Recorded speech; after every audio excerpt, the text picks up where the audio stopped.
नमस्कार, बहुत स्वागत है आप सभी का। आप देख रहे हैं न्यूज़ 18 का डिजिटल प्लेटफॉर्म। मैं हूं आपके साथ आकांक्षा पांडे। आपको याद ही होगा, अभी रविवार को ही प्रधानमंत्री नरेंद्र मोदी ने तेलंगाना से पूरे देश को संबोधित किया और एक साथ उन्होंने 7 अपील की। इसमें था कि अब आप गोल्ड मत खरीदिए, आप विदेश यात्रा कम कीजिए, पेट्रोल डीजल का इस्तेमाल संयम के साथ कीजिए, और भी कई अपील थी। और इस अपील का असर हमने मार्केट में देखा। हमने देखा कि बीते कई दिनों में जब से ये अपील हुई है उसके बाद मार्केट में बहुत सारे लोगों के पैसे डूब गए हैं और इसके साथ इसका असर मार्केट पे तो है ही, लेकिन आम जनता के जीवन पर इसका क्या असर पड़ने वाला है।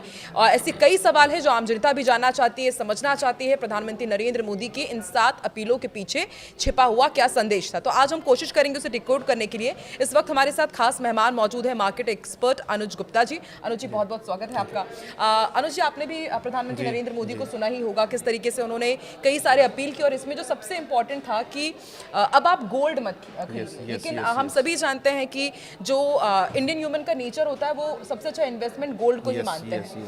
तो आप पहले तो ये वजह बताइए कि क्या वजह है सर कि गोल्ड नहीं खरीदने के लिए कहा गया है।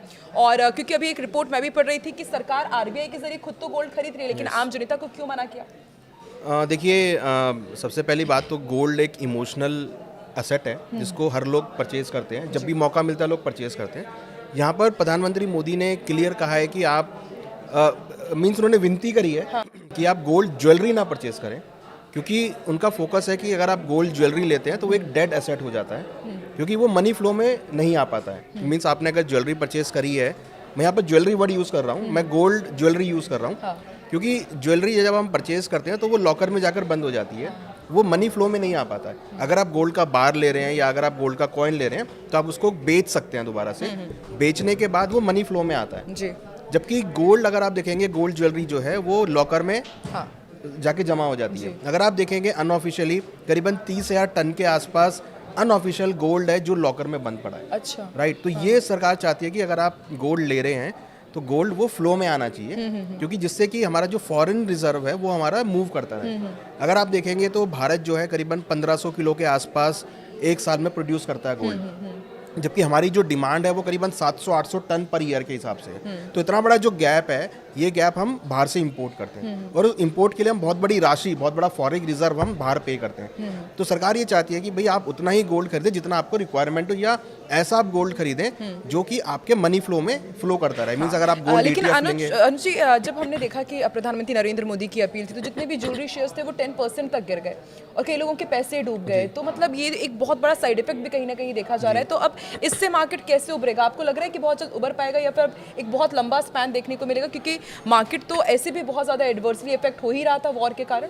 देखिए, बिल्कुल आपने ठीक कहा कि ज्वेलरी की वजह से ज्वेलरी स्टॉक्स में करेक्शन देखने को मिला। डेफिनेटली देखिए, अब एक स्टेटमेंट हुई है तो उसका इम्पैक्ट तो आना ही था, वो इम्पैक्ट यहाँ पर आता हुआ दिखाई दिया है। मगर देखिए, ये बहुत ना शॉर्ट टर्म के लिए, क्योंकि जिसको गोल्ड परचेज करना है वो गोल्ड परचेज करेगा। उन्होंने कोई ऐसा नोटिफिकेशन नहीं निकाला है या उन्होंने कोई स्ट्रिक्टली नहीं बोला है। सरकार की तरफ से आपको लगता है कि आगे कुछ गाइडलाइन या नोटिफिकेशन भी जारी हो सकता है, क्योंकि सब डरे हुए हैं कि अब सरकार क्या करने वाली है सबको, क्योंकि लॉकडाउन की और नोटबंदी के दिनों की याद आ जाती है। नहीं, देखिए ऐसा तो नहीं होगा कि कोई नोटिफिकेशन आएगा। सरकार ने विनती करी है कि भाई आप मत परचेज कीजिए, और बेसिकली वो ज्वेलरी के ऊपर है। अगर आपको लगता है कि गोल्ड लेना है तो आप बार में ले सकते हैं। अच्छा, बार या फिर आप कॉइन में ले लीजिए जिसको आप इजीली बेच सकें, जिसको आप उसको फ्लो में ला सकें। अगर आपने बार लिया होगा तो आप उसको बेचेंगे भी जब ऊपर जाएगा। तो मींस आप इन्वेस्टमेंट के लिए आप ले सकते हैं, आप डेड एसेट के तौर पे ना लें, या आप उसको ये मान के ना लें कि भाई मैंने ले लिया है अब मेरे को ये लॉकर में रखना है। आप गोल्ड इसलिए लें कि आपको लगता है कि भाव ऊपर आ गया तो आप उसको बेच लें।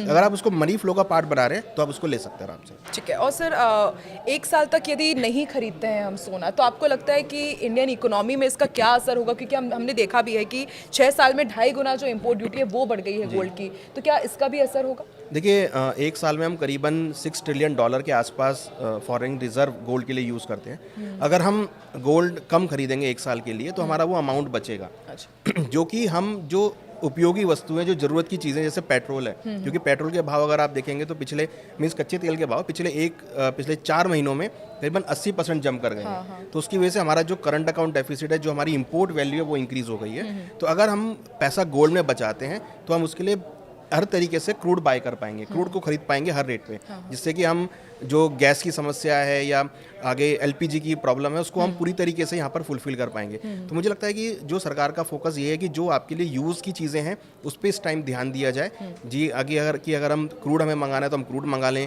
तो बाकी जो चीज़ें जो हमारे उपयोग की चीज़ नहीं है उसको आप कम इम्पोर्ट करें। आपको जैसे उन्होंने यात्रा के लिए भी बोला कि अगर आपको नेसेसरी तो आप ट्रैवल करने जाएं, अगर नेसेसरी नहीं है तो आप अपने डोमेस्टिक घूम लें। हाँ बिल्कुल अनुज जी, आपने यहाँ पे विदेश यात्रा का भी जिक्र किया, पेट्रोल डीजल का भी जिक्र किया, प्रधानमंत्री नरेंद्र मोदी ने भी अपने अपील में ये तमाम चीज़ों का जिक्र किया ही था। सर तो थोड़ा पेट्रोल डीजल का भी मैं बहुत समझना चाहूँगी, क्योंकि उन्होंने बोला कि वर्क फ्रॉम होम कीजिए, कारपूलिंग कीजिए, शेयरिंग कीजिए, पेट्रोल डीजल का इस्तेमाल संयम के साथ कीजिए। और फिर अभी सरकार कहती है, बाद में मैंने जब अभी प्रेस कॉन्फ्रेंस सुना तो उन्होंने कहा है कि देश में एलपीजी की, पेट्रोल डीजल की बिल्कुल भी समस्या नहीं है, लेकिन सिंगापुर के पीएम बोल रहे हैं कि संकट आ सकता है। तो मतलब एक के बाद एक अलग अलग तरह के बयान, प्रधानमंत्री बोलते हैं कि संयम बरतिए, सरकार कहती है कि कमी नहीं है, तो एक कंफ्यूजन की स्थिति है। अब होने क्या वाला है सर? देखिए, कंफ्यूजन की स्थिति इसलिए है क्योंकि जो ईरान और यूएस के बीच रजामंदी है वो नहीं बन पा रही है। अभी हमने देखा कि ईरान ने अपनी करीबन 14 शर्तें भेजी यूएस को, उसको मना कर दिया गया। तो ये कहीं ना कहीं एक अनसर्टेनिटी का माहौल क्रिएट हो गया है। तो ये जो क्लैरिटी है, ये क्लैरिटी जब तक आएगी तब जाके चीज़ें सॉर्ट आउट होंगी। तो सबको लग रहा है कि क्योंकि ट्रम्प जो है वो उनकी शर्तें मानने वाले हैं नहीं, और ईरान जो अपनी शर्तें बिना मनवाए काम करेगा नहीं। तो इसलिए स्टेट ऑफ हॉर्मुज जो है वो इस मोड पर आ गया है जहाँ पर वो बंद होता हुआ दिखाई दे रहा है। तो सबको ये डर है कि अगर स्टेट ऑफ हॉर्मुज लंबी अवधि के लिए बंद हो गया तो क्रूड की जो स्कार्सिटी है वो यहाँ पर होती हुई दिखाई देगी। हालांकि हमने देखा है कि बीच में अभी ओपेक प्लस मेंबर्स ने प्रोडक्शन बढ़ाने की बात करी थी, यूएई भी अपना प्रोडक्शन डबल करने वाला है, तो वहाँ से आपको सप्लाईज आती हुई दिखाई देंगे, but it will take time. तो मुझे लगता है कि आने वाले 2 या 3 महीने जो हैं वो काफ़ी क्रूशल रहेंगे, क्योंकि स्टेट ऑफ हॉर्मुज ओपन नहीं होता है तो वो टाइम ले लेगा प्रोडक्शन इंक्रीज करने के लिए। तो मुझे लगता है कि मेन सारा जो फोकस है वो फॉरेन रिजर्व के ऊपर है। अगर क्रूड के भाव यहाँ से बढ़ गए तो हमको फिर और जो है क्रूड महंगे रेट में लेना पड़ेगा, तो वहाँ पर हमको फॉरेन रिजर्व की रिक्वायरमेंट होगी।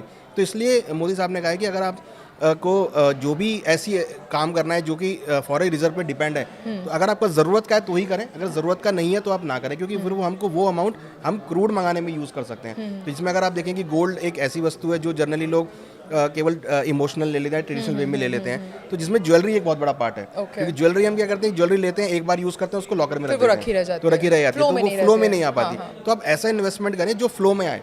आप ETF ले लें, आप गोल्ड का बार ले लें, जिसको बाद में आप बेच भी सकें। ठीक है। सो पेट्रोल डीजल की ये बात की जाए तो अभी हम देख रहे हैं कि जिस तरीके से हॉर्मुज में हालात हैं, तेल कंपनियों को 1700 करोड़ तक का घाटा हुआ है, और क्योंकि रेट नहीं बढ़ाए जा रहे हैं पेट्रोल डीजल के। तो सर आपको लगता है कि प्रधानमंत्री नरेंद्र मोदी की अपील, और जैसे अभी हालात हैं क्योंकि ट्रंप ने प्रस्ताव ठुकरा दिया ईरान का फिर से, तो आने वाले दिनों में क्या जनता को एक और महंगाई का झटका पड़ सकता है पेट्रोल डीजल के रूप में? देखिए, जिस तरीके से अभी सिम्टम चल रहे हैं, लग रहा है कि हो सकता है कि सरकार आगे पेट्रोल के भाव भी बढ़ा दे। कितने तक बढ़ सकता है? देखिए, लग रहा है कि अनुमानित मुझे 10 से 15 रुपए चांसेस बढ़ सकता है। तो हो सकता है कि 110, 115 तक के रेट हो सकते हैं अगर हम कैलकुलेट करें तो ये एक थोड़ा सा असमंजस है कि वो बढ़ाएंगे या नहीं बढ़ाएंगे।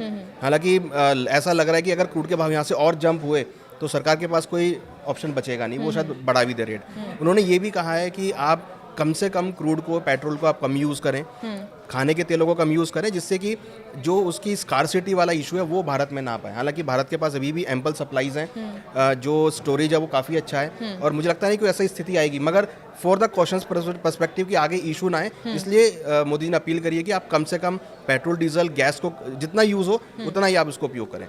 तो देखिए, आपको कैसे इस आपदा में भी अवसर निकालना है, हमें कैसे अपना पोर्टफोलियो स्ट्रॉन्ग करना है, ये हमें अनुज जी ने बताया है। और सबसे खास बात ये हो जाती है कि जितनी भी अपील की गई है प्रधानमंत्री नरेंद्र मोदी की तरफ से, ये फ्यूचर के लिए बहुत अच्छा होगा, और यही उम्मीद हम भी जता रहे हैं कि मार्केट भी अच्छा हो जाए। और सब कुछ यहाँ पे डिपेंड करता है इंटरनेशनल जियोपॉलिटिक्स पे, कि वहाँ पे सिनेरियो जैसे बदलेगा वैसे वैसे हालात भारत में भी बदलेंगे और दुनिया के दूसरे देशों में भी। बहुत बहुत शुक्रिया अनुज हमारे साथ जुड़ने के लिए और पूरी इन्फॉर्मेशन हमारे साथ शेयर करने के लिए।